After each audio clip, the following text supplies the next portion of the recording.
Hello friends, சின்ன மருமகள் serial இனி வரப்போகிற எபிசோட்ஸ்க்கான ரிவ்யூ தான் பார்க்க போகிறோம். அடுத்தடுத்த சுவாரஸ்யங்களை தெரிஞ்சுக்கிறதுக்கு இந்த வீடியோவை ஸ்கிப் பண்ணாமல் கடைசி வரைக்கும் பாருங்கள். தமிழ்ச்செல்வியும் சேதும் கோர்ட்டுக்கு கிளம்பிட்டாங்க. அந்த நேரம் பார்த்து நம்ம அப்பதான் இருந்துட்டு, இங்கே பாரு தமிழ்ச்செல்வி, இந்த குடும்பத்தில் இருக்கிற எல்லாருமே சேது கூட சேர்ந்து வாழணும்னு ஆசைப்பட்றாங்க. அதனால் நீ கோர்ட்டுக்கு போயிட்டு இந்த கேஸை வாபஸ் பண்ணுறேன்னு சொல்லணும், சரியா அப்படின்னு சொல்லவும், நம்ம ராஜாங்க இருந்துட்டு, இங்கே பாருமா தமிழ்ச்செல்வி, நாங்கள் எல்லாருமே தப்பாக புரிஞ்சுக்கிட்டு உனக்கு தப்பான தண்டனையை கொடுத்துட்டோம். நீ எந்த தப்புமே செய்யாமல் ஒரு தண்டனையை அனுபவிச்சுக்கிட்டு இருந்த. அதுக்காக நான் மாமா உங்ககிட்ட மன்னிப்பு கேட்டுக்கிறேன். அதுக்காக இந்த வீட்டை விட்டு மட்டும் போயிடுன்னு சொல்லாத. இந்த கேஸை வாபஸ் வாங்கிட்டு வீட்டுக்கு வருவேன்னு நான் நம்புகிறேன் அப்படின்னு ராஜாங்க ஒரு பக்கம் சொல்லவும், இதெல்லாம் கேட்ட தமிழ்ச்செல்விக்கு மண்டையே சுத்துது. ஒரு பக்கம் அம்மா அட்வைஸ் பண்ணுறாங்க, இன்னொரு பக்கம் அப்பத்தா மாமனார்னு சொல்லிட்டு எல்லாருமே ஒரு பக்கம் நாம் தான் தப்பு பண்ணுற மாதிரி என்னமோ பேசிக்கிட்டு இருக்காங்களே, நம்ம பண்ணுறது கரெக்டாக தப்பா அப்படின்னு எதுவுமே புரியாமல் குழப்பத்தில் நின்றுட்டு இருக்கவும், நம்ம சேது வந்துட்டு தமிழ்ச்செல்வி கோர்ட்டுக்கு டைம் ஆயிடுச்சு, நம்ம வா போகலாம் அப்படின்னு சொல்லி கூட்டிட்டு போறாங்க. அங்க போனா நம்ம வக்கீல், அதாவது தமிழ்ச்செல்வியோட வக்கீல் இருந்துட்டு, தமிழ்ச்செல்வி என்ன முடிவு எடுத்திருக்கீங்க அப்படின்னு சொல்லி கேட்கவும், இதை கேட்டுட்டு நம்ம தமிழுக்கு அப்படியே மண்டை சுத்துது. இங்கே பாருங்க மேடம், ஒவ்வொருத்தராக என்கிட்ட இந்த மாதிரி கேட்டுக்கிட்டே இருக்கிறத பார்த்தா எனக்கு ரொம்ப குழப்பமாக இருக்குது. என்ன முடிவு எடுக்கிறதுனே இப்போ வரைக்கும் எனக்கு எதுவுமே தெரியல மேடம் அப்படின்னு சொல்லவும், இதை கேட்டுட்டு நம்ம வக்கீல் இருந்துட்டு, இங்கே பாருங்க தமிழ்ச்செல்வி, நீங்கள் கோர்ட்டுக்கு போயிட்டு உள்ள ஜட்ஜு மேடம் கேட்பாங்க. அப்போ உங்களுக்கு என்ன தோணுதோ அதவே நீங்கள் சொல்லுங்கள். நீங்கள் சொல்கிற பதிலை வச்சு நான் அங்கே பேசிக்கிறேன் அப்படின்னு சொல்லிடுறாங்க. அதுக்கப்புறம் என்ன உள்ளே கூட்டிகிட்டு போகிறாங்க. கூட்டிகிட்டு போன உடனே கேஸ் வந்து ஹியரிங்க்கு வந்துடுது. வந்த உடனே கோர்ட்டில் நம்ம ஜட்ஜு இருந்துட்டு ரெண்டு பேரையும், அதாவது தமிழ்ச்செல்வியும் சேதுவையும் பார்த்து, நீங்கள் ரெண்டு பேரையும் இப்போது என்ன முடிவு எடுத்திருக்கீங்க? 6 மாதம் உங்களுக்கு டைம் கொடுத்துங்க, ஆனால் நீங்கள் 3 மாதத்தில் கேஸை திரும்பவும் கேஸ் வாபஸ் வாங்கணும்னு சொல்லிட்டு பெட்டிஷன் கொடுத்துருக்கீங்க. அதனால் நீங்கள் ரெண்டு பேரும் என்ன முடிவு எடுத்திருக்கீங்கன்னு சொல்லுங்கள் அப்படின்னு ஜட்ஜு மேடம் கேட்கவும், இதை கேட்ட சேது இருந்துட்டு, இங்கே பாருங்கள் மேடம், தமிழ்ச்செல்வியே நான் தப்பாக புரிஞ்சுக்கிட்டு என்னென்னமோ அவளை ரொம்ப காயப்படுத்திட்டேன். நான் பண்ணதெல்லாம் தப்புன்னு இப்போது ரொம்பவே ஃபீல் பண்ணிக்கிட்டு இருக்கேன். அவளை கஷ்டப்படுத்துறதுலேருந்து இப்போ வரைக்குமே என்னோட மனசு உறுத்திக்கிட்டே இருக்குது. இப்படி பண்ணியிருக்க கூடாது அப்படின்னு நான் ஒவ்வொரு நாளும் அதாவது வருத்தப்படாத நாளே இல்லை. இங்கே பாருங்க மேடம், நான் ஏதோ ஒரு வேகத்தில் வந்து டிவோர்ஸ் வேணும்னு சொல்லிட்டு கேஸ் கொடுத்துட்டேன். அது தப்பு தான். நான் இந்த கேஸை வாபஸ் பண்ணுறேன் மேடம். இங்கே பாரு தமிழ், நான் பண்ணதெல்லாம் ரொம்ப பெரிய தப்பு தான், என்ன மன்னிச்சிரு. உன்னை இப்படி கேட்டுட்டுன்னு நினச்சி ஒவ்வொரு நாளும் நான் கஷ்டப்படாத நாளே இல்லை. உன்கிட்ட எத்தனையோ முறையில் நான் மன்னிப்பு கேட்டு பார்த்துட்டேன்.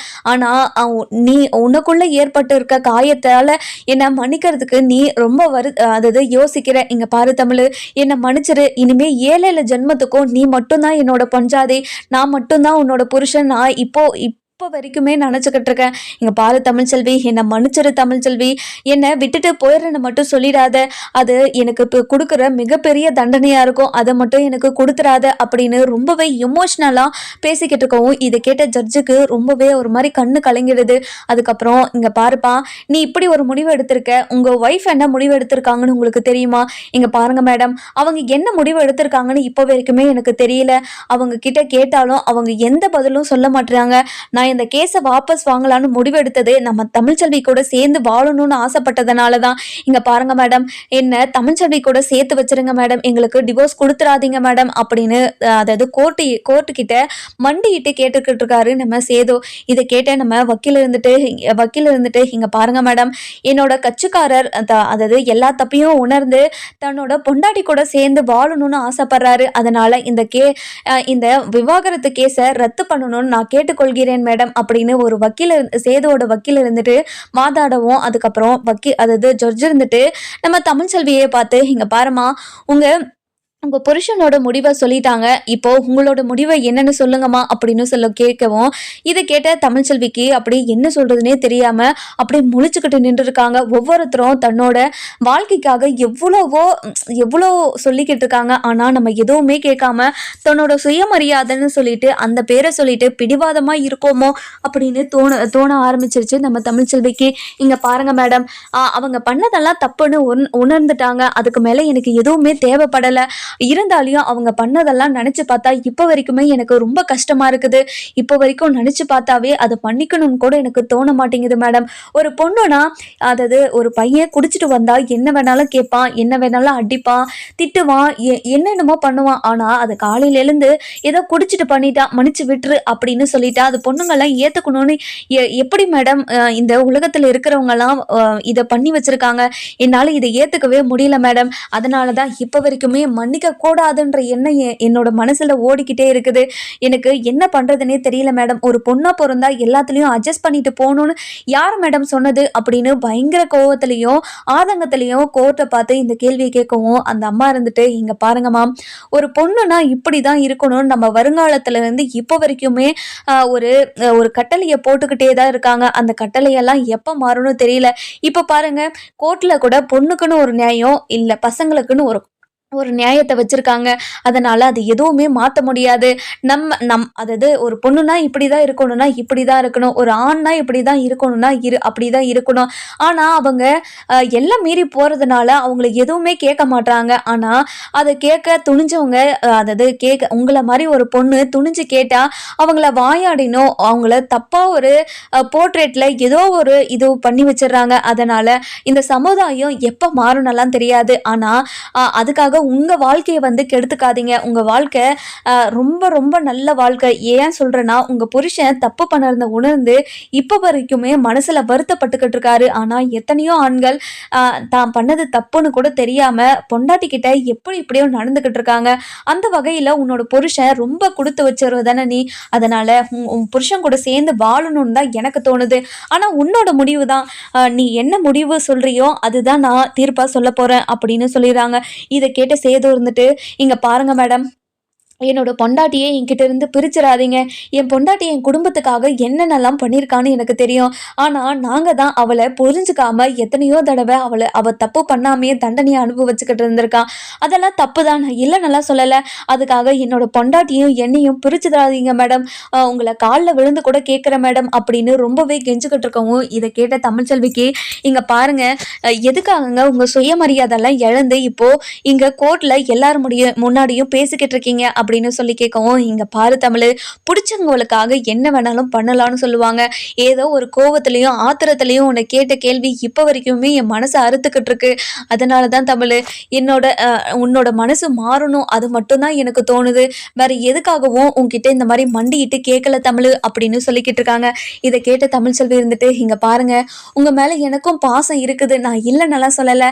ஆனா குடிச்சிட்டு என்ன வேணாலும் பேசிடலாம், என்ன வேணாலும் பண்ணிடலான்ற எண்ணம் உங்களுக்குள்ள வரக்கூடாதுன்றதுக்காக தான் இப்போ வரைக்குமே நான் இதை பற்றி முடிவு எடுக்காமல் யோசிச்சுக்கிட்டு இருக்கேனே தவிர உங்களை எனக்கு ரொம்ப பிடிக்குங்க அப்படின்னு கோர்ட்ல சொல்லவும், இதை கேட்ட சேதுக்கு, தமிழ்ச்செல்வி, என்னை பிடிக்கும்னு ஒரு வார்த்தை சொன்ன பார்த்தியா, அதுவே எனக்கு அவ்வளோ பெரிய சந்தோஷத்தை கொடுக்குது. என்னை பிடிக்காதுன்னு என்னை வெறுத்துட்டியோ, என்னை இனிமேல் ஏற்றுக்கவே மாட்டியோன்னு நினச்சி ரொம்பவே கஷ்டப்பட்டுக்கிட்டு இருந்தேன். இப்போ என்னை பிடிக்கும்னு சொல்லிட்ட பார்த்தியா, அந்த ஒரு வார்த்தையே போதும், இந்த வாழ்க்கை ஃபுல்லாக அதை நினச்சிக்கிட்டே நான் வாழ்ந்துருவேன் அப்படின்னு சொல்கிறாங்க. இதை கேட்ட வக்கீல் இருந்துட்டு, இங்கே பாருங்க மேடம், 2 பேருக்குமே வாழ்கிறதுக்கு விருப்பம் இருக்குது.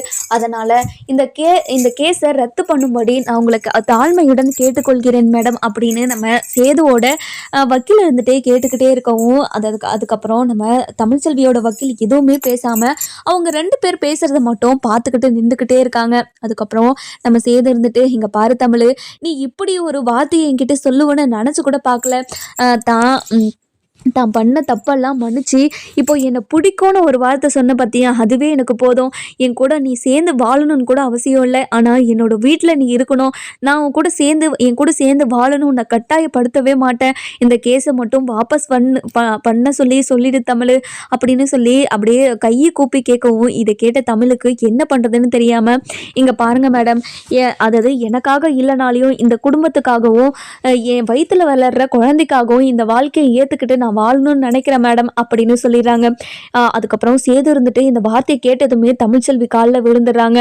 இங்கே பாரு தமிழ், என்னை மன்னிச்சிரு தமிழ், இப்படி ஒரு வார்த்தையை நான் சொல்லுவேன்னு நினச்சி கூட பார்க்கல. நான் கண்டிப்பாக உன்னோட மனசு கஷ்டப்படுற மாதிரி கண்டிப்பாக இனிமேல் நடந்துக்கவே மாட்டேன். உன்னை புரிஞ்சுக்கிட்டு உன்னை கஷ்டப்படுத்தாமல் இனிமேல் நான் வாழுவேன் தமிழ், ரொம்ப ரொம்ப ரொம்ப நன்றி தமிழ் அப்படின்னு சொல்லிட்டு ரொம்பவே எக்ஸைட்மெண்ட்டாக சொல்லவும், இதை பார்த்த வக்கீலுக்கு பயங்கர சந்தோஷம். அதுக்கப்புறம் ஜட்ஜுக்கே கண்ணில் தண்ணி வந்துடுது பாருங்க. அந்த அளவுக்கு எமோஷ்னலாக இருந்துச்சு இந்த சீனு. அதுக்கப்புறம் என்ன இந்த மாதிரி தமிழ்ச்செல்வி இருந்துட்டு ரொம்பவே அம், அழுதுகிட்டே, இங்கே பாருங்க என்னோட காலில் விழாதீங்க, எழுங்க, என்னால் குனிய கூட முடியல, எழுந்துறீங்க அப்படின்னு சொல்லி சொல்கிறாங்க. இங்கே பாரு தமிழ், உன்னோட காலில் விழுந்ததை நினச்சி நீ கஷ்டப்படுற, ஆனால் நான் எவ்வளோ சந்தோஷமாக இருக்குன்னு தெரியுமா, எனக்கு வார்த்தையால் சொல்லவே முடியல, அவ்வளோ சந்தோஷத்தில் இருக்கேன் நான். தமிழ், நீ என்னை ஏற்றுக்கிட்ட தானே, எனக்கு ரொம்ப சந்தோஷமாக இருக்குது. இங்கே பாரு தமிழ், உன்னை ஒரு ஹக் பண்ணிக்கலாமா அப்படின்னு சொல்லி கேட்கவும், என்னங்க சொல்கிறீங்க, இது கோர்ட்டுங்க அப்படின்னு சொல்லவும், இங்கே பாரு தமிழ், எனக்கு இப்போது உன்னை ஹக் பண்ணணும் போல தோணுதுன்னு அப்படி டைட்டாக ஹக் பண்ணிக்கிறாங்க. அதுக்கப்புறம் கோர்ட்டில் இருக்கிறவங்க எல்லாருமே கை தட்டுறாங்க. அதுக்கப்புறம் இந்த கேஸு ரெண்டு பேரும் ஒன்று சேரணும் அப்படின்னு இந்த கோர்ட்டில் இருக்கிற எல்லாருமே நினச்சிக்கிட்டு இருக்காங்க. ரொம்ப சந்தோஷம், இவங்க 2 பேருமே ஒன்று சேர்ந்துட்டாங்க.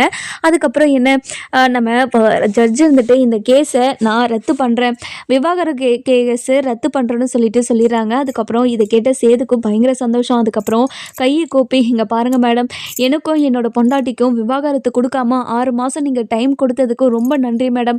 உங்களால் தான் இப்போது என்னோட பொண்டாட்டி மேலே எந்த ஒரு தப்புமே இல்லைன்னு என்னால் புரிஞ்சுக்க முடிஞ்சிச்சு, ரொம்ப நன்றி மேடம் அப்படின்னு சொல்லிட்டு கையெடுத்து கும்பிடுவோம். இங்கே பாருங்கப்பா, எத்தனையோ பேர் இந்த மாதிரி தான் தப்பாக புரிஞ்சுக்கிட்டு வந்து கோவத்துலேயும் ஆத்திரத்துலேயும் இப்படி ஒரு விஷயத்த பண்ணிடுறாங்க.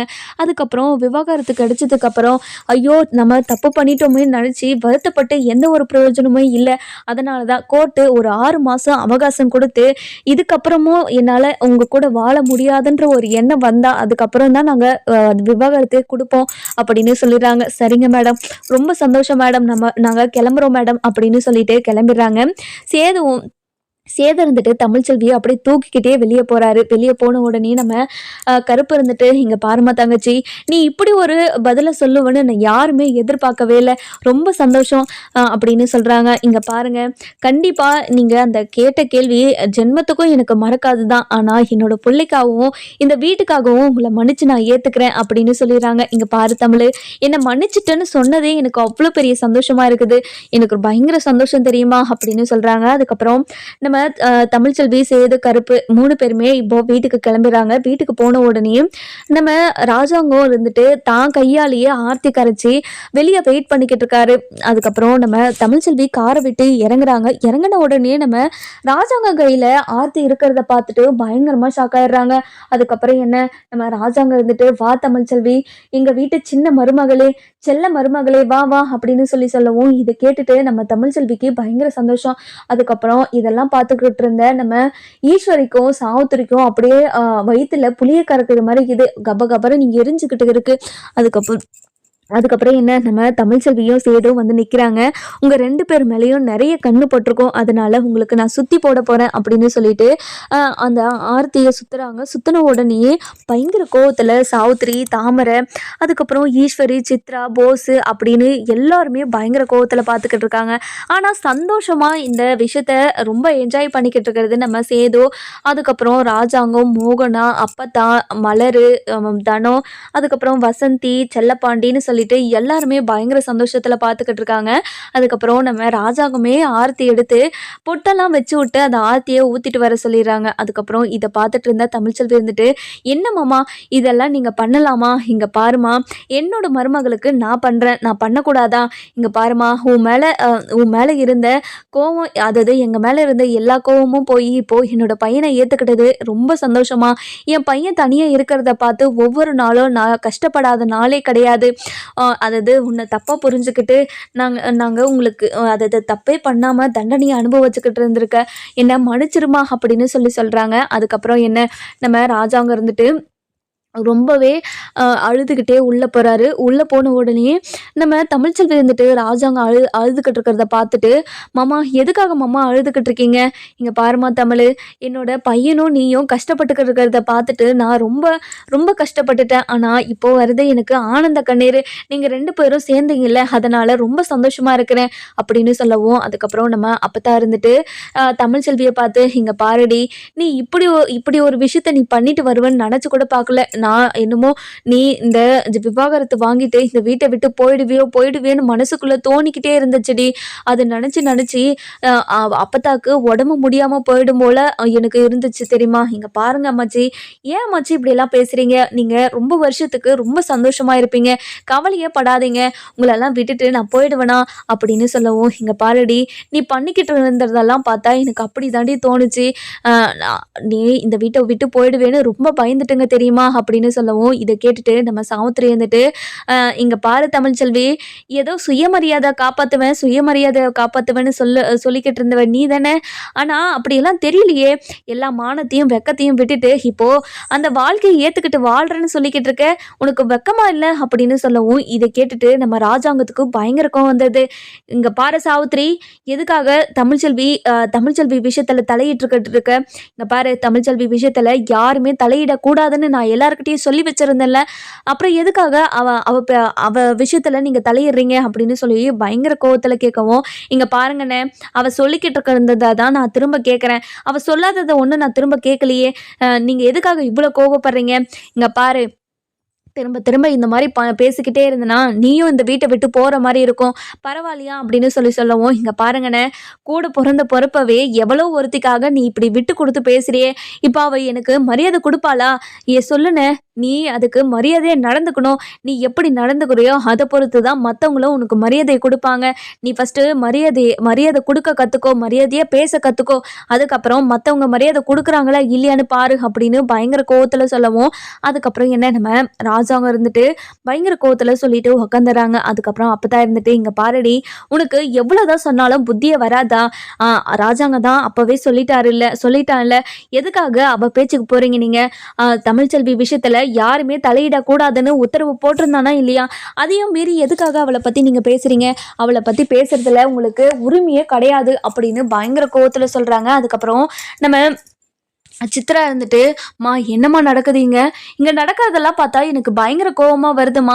இங்கே பாருமா, இந்த மாதிரி கண்டிப்பாக அவனை அதாவது சேதுவை நீ ஒத்த மரமாக ஆக்குறேன்னு சொன்ன, ஆனால் இப்போது அவங்க ஜோடியாக வந்து நிற்கிறாங்கம்மா, இதை பார்த்தாவே எனக்கு எரிச்சலாக இருக்குதுமா அப்படின்னு சொல்லவும், இதை கேட்டுட்டு நம்ம ஈஸ்வரி இருந்துட்டு, இங்கே பாருடி, எனக்கு தெரியும் இப்படி ஒரு விஷயம் நடக்கணும், எனக்கு தெரியும்டி, ஃபஸ்ட்டு நம்ம தாமரை விஷயத்த பார்த்துப்போம், அதுக்கப்புறம் இவங்களை பார்த்துக்கலாம், கொஞ்சம் அமைதியாக இரு, நடக்கிறதெல்லாம் நம்ம இப்போது வேடிக்கை மட்டும்தான் பார்க்க முடியும், வேறு எதுவுமே நம்மளால் பண்ண முடியாது, கொஞ்ச நேரம் நீ அமைதியாக இருக்கியா அப்படின்னு சொல்லிடுறாங்க. என்ன பண்ணுறது, இருந்து தானே ஆகணும், இப்போது இல்லைன்னா மட்டும் எதாவது நடந்துட போதாங்க அப்படின்னு சொல்லி பயங்கர கோவத்தில் சொல்லிட்டு இருக்காங்க. அதுக்கப்புறம் சேது இருந்துட்டு, அப்பா இன்னைக்கு கோர்ட்டில் நடந்த விஷயத்தெல்லாம் நினச்சா மனசுக்கு அவ்வளோ திருப்தியாக இருக்குது, ஏதோ தெரியாமல் போயிட்டு புத்தி கெட்டு போயிட்டு கேஸை கொடுத்துட்டேன், இப்போது அதுலேருந்து வெளியே வந்ததை நினச்சா அவ்வளோ சந்தோஷமாக இருக்குது அப்படின்னு பயங்கர சந்தோஷத்தில் பேசிக்கிட்டு இருக்கவும், அதுக்கப்புறம் நம்ம தனம் இருந்துட்டு, மாமா நான் தான் மாமா என்னோட அக்கா கிட்ட சொல்லி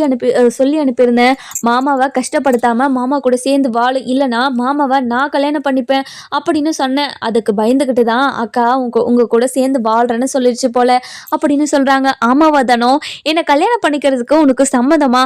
நான் அன்னைக்கே சொல்லிட்டேன்ல, உன்னை கல்யாணம் பண்ணிக்கிறதுக்கு எனக்கு விருப்பம் இருக்குதுன்னு, அதனால நம்ம 2 பேரும் கல்யாணம் பண்ணிக்கலாமா அப்படின்னு சொல்லி கேட்கவும், இதை கேட்டு நம்ம தமிழ்ச்செல்வி இருந்துட்டு, இங்கே பாருங்க, 2 பேரும் இந்த மாதிரி பேசிக்கிட்டே இருந்தீங்கன்னா அவ்வளோதான் உங்களுக்கு அப்படின்னு ஒரு மாதிரி சண்டை போட்டு ஜாலியாக இருக்காங்க. இதெல்லாம் பார்த்த ராஜாங்கமும் நம்ம அப்பத்தாவும் பயங்கர சந்தோஷமா இருக்காங்க. அதுக்கப்புறம் மோகனா இருந்துட்டு, இங்கே பாரு தமிழ்ச்செல்வி, உனக்கு ஜூஸ் போட்டு வச்சிருக்கேன், வந்து குடி வா அப்படின்னு சொல்லி கூப்பிடுறாங்க. இதை கேட்டு நம்ம தமிழ்ச்செல்வி இருந்துட்டு, இல்லத்த எனக்கு வேண்டாத்த, எனக்கு இப்போதைக்கு எதுவும் வேண்டாத்த அப்படின்னு சொல்லவும், இங்கே பாரு தமிழ்ச்செல்வி, உனக்கு வேண்டானாலையும் வயிற்றுல இருக்க குழந்தைங்களுக்கு வேணும்ல, அதனால நீ வா அப்படின்னு சொல்லிடுறாங்க. அதுக்கப்புறம் நம்ம அப்பத்தா ஒன்று யோசிக்கிறாங்க, தமிழ்ச்செல்வி வயிற்றுல 2 குழந்தை இருக்குதுன்னு நம்ம போயிட்டு தமிழ்ச்செல்வி கிட்ட சொன்னா என்ன, தமிழ்ச்செல்வி அதுக்கு ஏற்ற மாதிரி நடந்துப்பாள்ல, நம்ம அவள் பண்ண தப்புவே நம்மளும் பண்ணக்கூடாது அப்படின்னு யோசிக்கிறாங்க. அதுக்கப்புறம் இல்லை இது சொன்னால் கரெக்டாக வருமா, இல்லை நம்ம சொல்லலாமா வேணாமா அப்படின்னு யோசிச்சுக்கிட்டே இருக்காங்க. அதுக்கப்புறம் நம்ம தமிழ்ச்செல்வி இருந்துட்டு, என்னம்மாச்சி என்ன யோசிச்சுக்கிட்டே இருக்கீங்க, வானத்தை பார்த்து யோசிக்கிறீங்க, என்ன விஷயம் அப்படின்னு சொல்லி கேட்கவும், இல்லடி தமிழ்ச்செல்வி, உன்கிட்ட ஒரு விஷயத்த சொல்லலாம்னு நினச்சேன், ஆனால் அதை சொல்லலாமா வேண்டாவான்னு இப்போ வரைக்கும் யோசனையாகவே இருக்குது அப்படின்னு சொல்கிறாங்க. இதை கேட்டுட்டு நம்ம தமிழ்ச்செல்வி இருந்துட்டு, இங்கே பாருங்க அம்மாச்சி, நீங்கள் என்ன விஷயமா இருந்தாலும் என்கிட்ட சொல்லுங்கள், நான் கண்டிப்பாக யாருக்கிட்டையுமே சொல்ல மாட்டேன் சரிங்களா அப்படின்னு சொல்கிறாங்க. சரி சரி தமிழ்ச்செல்வி, நான் உங்ககிட்ட சொல்லணும்னு தோணுச்சுன்னா நான் உங்ககிட்ட வரேன் சரியா அப்படின்னு சொல்கிறாங்க. அதுக்கப்புறம் நம்ம சேது இருந்துட்டு தமிழ்ச்செல்வியை ரூமுக்கு தூக்கிட்டே போயிடுறாங்க. நம்ம வசந்தி இருந்துட்டு வசந்தியை கூப்பிட்றாங்க. நம்ம அப்பதான் இருந்துட்டு, இங்கே பாரு வசந்தி, இந்த விஷயத்த நான் தமிழ்ச்செல்வி கிட்ட சொல்லலான்னு இருக்கேன், நீ என்ன சொல்கிற அப்படின்னு சொல்லி கேட்கவும், இதை கேட்டுட்டு வசந்தி இருந்துட்டு, இங்கே பாருங்கம்மா, நீங்கள் சொன்ன ஒரே ஒரு வார்த்தைக்காக தான் இப்போ வரைக்குமே நான் தமிழ்ச்செல்வி கிட்ட எந்த ஒரு விஷயத்தையுமே சொல்லாமல் இருக்கேன். தமிழ்ச்செல்வி கிட்ட இந்த விஷயத்த மறைச்சதை நினச்சி எனக்கும் கஷ்டமாக தான் இருக்குது. இங்கே பாருங்கம்மா, நீங்களே இந்த விஷயத்த தமிழ்ச்செல்வி கிட்ட சொல்லிட்டீங்கன்னா ரொம்ப சந்தோஷம்தாம்மா அப்படின்னு சொல்கிறாங்க. அதுக்கப்புறம் என்ன, நம்ம அப்போ தான் இருந்துட்டு, இங்கே பாரு வசந்தி, நீ யார்கிட்டையும் சொல்லாத, நான் தமிழ்ச்செல்வி கிட்ட மட்டும் சொல்கிறேன் அப்படின்னு சொல்லிடுறாங்க. அதுக்கப்புறம் என்ன, நம்ம அப்போ தான் இருந்துட்டு தமிழ்ச்செல்வியோட ரூமுக்கு போகிறாங்க. போன உடனே நம்ம சேதுவும் தமிழ்ச்செல்வியும் இருக்கிறத பார்க்குறாங்க. பார்த்த உடனே இங்கே பாரு சேது, தமிழ்ச்செல்வி ரூம்குள்ளே வரலாமா அப்படின்னு சொல்லி கேட்குறாங்க. வாங்க அம்மாச்சி, இதுக்கெல்லாம் கேட்டுட்டு உள்ளே வரலாமா, வாங்க அப்படின்னு சொல்லிட்டு உள்ளே கூப்பிட்றாங்க. உள்ளே கூப்பிட்ட உடனே, என்ன பார்த்தா என்ன விஷயம் அப்படின்னு சொல்லி சேது கேட்கவும், இங்கே பாருடா, உங்கள் 2 பேர்கிட்டையும் ஒரு விஷயத்த சொல்லலாம் தான் வந்தேன். உனக்கு ஒரு இந்த விஷயத்த சொன்னா நீங்கள் 2 பேருமே ரொம்ப சந்தோஷப்படுவீங்க அப்படின்னு சொல்லவும், அப்படியா அம்மாச்சி, எனக்கு ஏதாச்சும் கிஃப்ட் கொண்டு வந்திருக்கீங்களா அப்படின்னு சொல்லி கேட்கவும், இல்லடி, நான் உனக்கு எந்த ஒரு கிஃப்ட்டுமே கொண்டு வரல, ஆனால் கொண்டு வராமல் உனக்கு ஒரு பெரிய சர்ப்ரைஸாக கொடுக்க போகிறேன், இது கிஃப்டை விட பெருசாக இருக்கும் உனக்கு அப்படின்னு சொல்கிறாங்க. இதை கேட்டுட்டு என்ன விஷயமா இருக்கும் அப்படின்னு 2 பேருமே குழப்பத்தில் ஒரு மாதிரி முழிச்சுக்கிட்டே இருக்காங்க. இங்கே பாரடி தமிழ்ச்செல்வி, உன்கிட்ட இந்த விஷயத்த மறைச்சதை நினச்சி ரொம்ப கஷ்டப்படுறேன்டி. இந்த விஷயத்த மறைக்கணும்னு நினச்செல்லாம் மறைக்கல. நீ ஒரு விஷயத்த இந்த வீட்டில் இருக்கிறவங்களுக்கு பண்ண, இந்த விஷயத்த நான் உனக்கு பண்ணணும்னு ஆசைப்பட்டேன், ஆனால் அது ரொம்ப பெரிய தப்புன்னு இப்போ தான் நான் புரிஞ்சுக்கிட்டேன். அதனால இந்த விஷயத்த நான் உன்கிட்ட சொல்லிடுறேன்டி அப்படின்னு சொல்கிறாங்க. அதுக்கப்புறம் நம்ம தமிழ்ச்செல்விக்கு ஒரு மாதிரி குழப்பமாயிடுது. என்ன இது, என்ன சொல்லிக்கிட்டு இருக்காங்க இவங்க சொல்கிறது எனக்கு ஒன்றுமே புரியலையா அப்படின்னு குழப்பத்திலே இருக்கவும், என்ன தமிழ்ச்செல்வி குழப்பமாக இருக்குதா, நான் என்ன சொல்கிறதுன்னு புரியலையா உனக்கு அப்படின்னு சொல்லி கேட்கவும், ஆமாங்க அம்மாச்சி, நீங்கள் சொல்கிறது என்னன்னே எனக்கு புரிய மாட்டேங்குது, என்ன விஷயம்னு சொல்லுங்க அம்மாச்சி அப்படின்னு சொல்லி கேட்குறாங்க. அதுக்கப்புறம் நம்ம தமிழ்ச்செல்வி கேட்கவும், அதுக்கப்புறம் அம்மாச்சி இருந்துட்டு, இங்கே பாரு தமிழ்ச்செல்வி, உன்னோட வயிற்றில் ஒத்த குழந்தை இருக்குதுன்னு தான் நான் நினச்சிக்கிட்டு இருக்கேன், ஆனால் அது இல்லை அப்படின்னு சொல்கிறாங்க. என்ன சொல்கிறீங்க அம்மாச்சி, எனக்கு ரொம்ப பயமாக இருக்குது, குழந்தை விஷயத்த தான் சொல்ல போகிறீங்கன்னு சொல்லியிருந்தா நான் கொஞ்சம் உஷாராக இருந்திருப்பில்ல, என்னாச்சு என்னோட குழந்தைக்கு, எதுவும் இல்லைல்ல அப்படின்னு சொல்லிட்டு ரொம்பவே பதறி போய் கேட்கவும், இங்கே பாரு தமிழ், பதறாத, உன்னோட குழந்தைக்கு ஒன்றும் இல்லை, உன்னோட வயிற்றில் ஒத்த குழந்தை இருக்குதுன்னு தானே நினச்சிக்கிட்டு இருந்தேன், ஆனால் உன்னோட வயிற்றில் 2 குழந்தை இருக்குது, அந்த விஷயத்த டாக்டர் கிட்ட சொல்லி உன்கிட்ட சொல்ல வேண்டாம்னு சொன்னது நான் தான், என்னை மன்னிச்சிரு தமிழ்ச்செல்வி அப்படின்னு சொல்கிறாங்க. இதை கேட்டுட்டு நம்ம சேதுவும் சரி தமிழ்ச்செல்வியும் சரி பயங்கர சந்தோஷமாக இருந்தாலையும் அப்படியே ஒரு மாதிரி ஷாக் ஆகிடுறாங்க. அப்படியே ஒரு மாதிரி உக்காந்துடுறாங்க போயிட்டு. அடியே தமிழ்ச்செல்வி, என்னடி ஆச்சு, என்னடி ஆச்சு அப்படின்னு சொல்லி கேட்கவும், என்ன அம்மாச்சி, இப்படி ஒரு விஷயத்தை என்கிட்ட இருந்து மறைச்சிருக்கீங்க, எதுக்காக இப்படி ஒரு வேலையை பண்ணீங்க, நான் ஏதோ ஒரு காரணத்துக்காக நான் ஒரு விஷயம் பொய் சொல்லிட்டேன் தான், அதுக்கு நான் இல்லைன்னெல்லாம் சொல்லலை, ஆனால் எனக்கு இப்படி ஒரு துரோகத்தை நீங்கள் பண்ணுவீங்களா அம்மாச்சி அப்படின்னு சொல்லி கேட்கவும், இங்கே பாரடி, நான் உனக்கு துரோகம் பண்ணலடி, நீ அதாவது உனக்கு டெலிவரி ஆகும்போது உன்னோட கையில் 2 குழந்தைங்களை கொடுக்கணும்னு தான் ஆசைப்பட்டேன், ஆனால் அது இப்படி போய் முடியும்னு நினச்சி கூட பார்க்கலடி, என்னை மன்னிச்சிருடி அப்படின்னு சொல்லவும், இதை கேட்டுட்டு நம்ம தமிழ்ச்செல்விக்கு பயங்கர கோவம் வருது. இங்கே பாருங்க அம்மாச்சி, உங்கள் மேலே நான் ரொம்ப மரியாதை வச்சுக்கிட்டு இருந்தேன், ஆனால் இப்படி பண்ணிட்டீங்களே, நான் இப்படி பண்ணுவீங்கன்னு நினச்சி கூட பார்க்கல அம்மாச்சி அப்படின்னு சொல்லவும், இதை கேட்டுட்டு நம்ம சேதுக்கும் பயங்கர சந்தோஷம். இங்கே பாருங்க அப்போ தான் எனக்கு ரொம்ப சந்தோஷமாக இருக்குது, தமிழ்ச்செல்வி வயிற்றில் 2 குழந்தை இருக்கா, எனக்கு ஒரு நாள் கனவுல வந்துச்சு, ஒரு குழந்தை கிரிக்கெட் விளையாடிய போது இன்னொரு குழந்தை டாக்டராக இருக்குது, ஒரு பொண்ணு ஒரு பையன் அப்படின்னு எனக்கு கனவு வந்துச்சு, அதெல்லாம் உண்மைதானா அப்படின்னு சொல்லவும், அந்த நேரம் பார்த்து நம்ம தமிழ்ச்செல்வி இருந்துட்டு, இங்கே பாருங்க அம்மாச்சி, அன்னைக்கு அந்த காட்டில் இருந்து வந்தாங்கல்ல அந்த அம்மா, அவங்க விளக்கு ஏற்றினப்போ 2 விளக்காக இருந்துச்சு, அதனால தான் இந்த 2 விளக்கு எரிஞ்சிருக்குமோ அப்படின்னு சொல்லவும், இங்கே பாருடி, நான் பண்ணதெல்லாம் தப்பு தாண்டி, என்னை மன்னிச்சிருடி, என் மேலே கோவம் இதுக்கு பற்றப்போட இந்த விஷயம் வீட்டில் இருக்கிறவங்களுக்கு யாருக்கும் தெரிய வேணாடி அப்படின்னு சொல்லவும், எதுக்காக அம்மாச்சி வீட்டில் இருக்கிறவங்களுக்கு தெரியக்கூடாதுன்னு சொல்றீங்க அப்படின்னு சொல்லவும், இங்க பாருடி அம்மாச்சி சொன்னா அதுல 1000 அர்த்தம் இருக்கும். அதனால அதற்கு என்ன ஏதுன்னு கேள்வி கேட்காம சரிங்கன்னு சொல்ல பழகு சரியா அப்படின்னு சொல்றாங்க. சரிங்க அம்மாச்சி அப்படின்னு சொல்லிடுறாங்க. அதுக்கப்புறம் அம்மாச்சி இருந்துட்டு கீழே வந்துடுறாங்க. கீழே வந்த உடனே நம்ம சேது இருந்துட்டு தமிழ் நமக்கு ரெட்டை குழந்தை பிறக்க போகுது, ரொம்ப சந்தோஷமா இருக்குது, எனக்கு ஒரு பொண்ணும் ஒரு பையனும் பெத்து கொடுத்துரு சரியா, அவங்கள 2 பேரையும் நான் தான் பார்த்துப்பேன், உன்கிட்ட பால் குடிக்கிறதுக்கு மட்டும்தான் அனுப்புவேன் அப்படின்னு சொல்லவும், இப்படி சொல்றவங்கள நான் 1000 பேரை பார்த்துட்டேன். ஆனா குழந்தை பொறந்ததுக்கு அப்புறம் என்ன ஏதுன்னு கூட யாரும் கண்டுக்கறதில்ல அப்படின்னு சொல்றாங்க. இதை கேட்டுட்டு நம்ம சேது இருந்துட்டு, இங்க பாரு தமிழ், நீ என்ன மட்டும் அப்படி நினைச்சிடாத, கண்டிப்பா என்னோட பசங்க எப்பவுமே என் கூட தான் இருக்கணும்னு நான் ஆசைப்படுவேன், அதனால நீ கவலையே படாத, இந்த விஷயத்துல உன்னோட புருஷன் நீ சந்தேகப்பட வேண்டிய அவசியமே கிடையாது, உன்னோட புருஷன் உன்னை தாங்குவேன் சரியா அப்படின்னு சொல்றாங்க. இதை கேட்டுட்டு தமிழ்ச்செல்விக்கு பயங்கர சந்தோஷம். இந்த பக்கம் பார்த்தீங்கன்னா நம்ம ஈஸ்வரி இருந்துட்டு தாமரையை எப்படியாவது அந்த பிச்சைக்காரனுக்கு கல்யாணம் பண்ணி வைக்கணும்னு யோசிச்சுக்கிட்டே இருக்காங்க. அதுக்கப்புறம் நம்ம சித்ரா இருந்துட்டு, மா இதெல்லாம் சரி வருமாமா அப்படின்னு சொல்லி கேட்கவும், இங்க பாருடி நீ கொஞ்ச நேரம் அமைதியே இருடி, இது எல்லாமே சரி வரும், கண்டிப்பா நம்ம பையன் வாழ்க்கையை இப்படின்னு பண்ணவல சும்மாவே விடக்கூடாது, அதனால தான் இப்படி ஒரு முடிவை எடுத்திருக்க, நீ கவலையே படாத, கண்டிப்பா அவங்கள எப்படி எப்படி இந்த பிரச்சனையில மாட்டி விடுறன்னு மட்டும் பாரு அப்படின்னு சொல்லிட்டு அந்த பிச்சைக்காரனுக்கு கால் பண்ணி அப்படியே அந்த பிளான் எல்லாம் சொல்லிடுறாங்க. சொன்ன உடனே அந்த பிச்சைக்காரனும் அந்த மாதிரி கேட்டுக்கிறான். அதுக்கப்புறம் என்ன, அந்த பிச்சைக்காரன் வந்துட்டு பிச்சைக்காரனை கல்யாணம் பண்ணிக்கிட்டு நம்ம தாமரை எப்படி இருக்க போறாங்கன்னு நம்ம வர எபிசோட்ல பார்க்கலாம். இந்த வீடியோ உங்களுக்கு பிடிச்சிருந்தா லைக் பண்ணுங்க, சப்ஸ்கிரைப் பண்ணுங்க, மறக்காம பெல் ஐகானையும் கிளிக் பண்ணிக்கோங்க.